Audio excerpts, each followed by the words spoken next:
Now, as some of you guys may know, I'm a racer as well as a motorcyclist. And I have to tell you that back in the day, something like this 1923 Delage with its 13-litre Hispano-Suiza aircraft engine must have scared the drivers of the era shitless, I would imagine.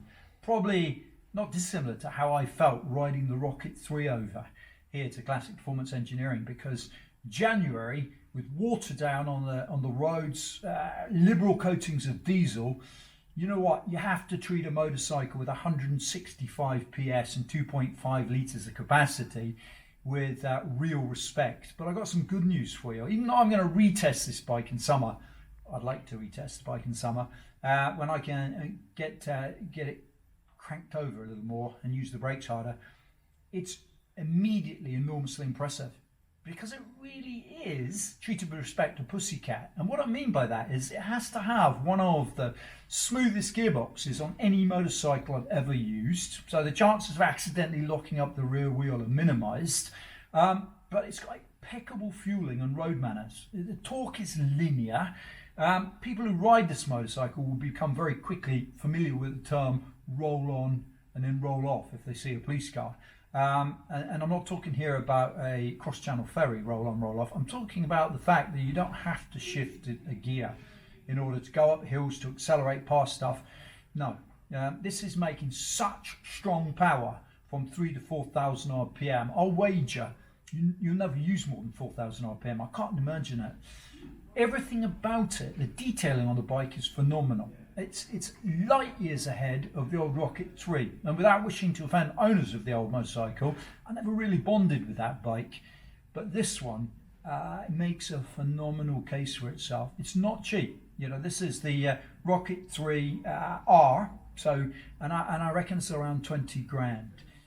But for that money, you get pretty much the ultimate, I'm going to say, bobber cruiser experience. And somebody said to me earlier on, you know, why do you need 2.5 litres? My answer to that would be, why not? I'll take it. I'll have the biggest capacity motorcycle that I can, because I can at this stage. What happens in the future with, you know, emissions legislation, etc., but while you can, to ride one of these bikes is to experience something few, if any, other motorcycles can offer you.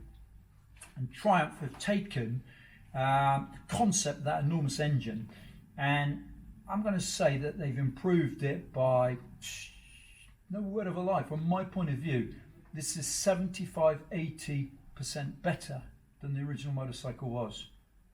How? Brembo radial brakes for a start, really Savalt suspension, rock solid stiff chassis. Yeah, you get all the feedback in the world from even on the world's greasiest roads in January, as I've been riding on today. And fundamentally, brilliant riding position. Probably the biggest compliment I can pay this motorcycle is when you're on board it, it shrink wraps around you. And experienced motorcyclists will understand what I mean by that. The bike's size, the physical size of it, melts away, and that allows you to concentrate on just riding the motorcycle. And today would have been the hairiest conditions in which to ride a motorcycle, especially one that you're not familiar with. And given that, getting out here today, bike did a fantastic job. You've got to test drive one of these at some point.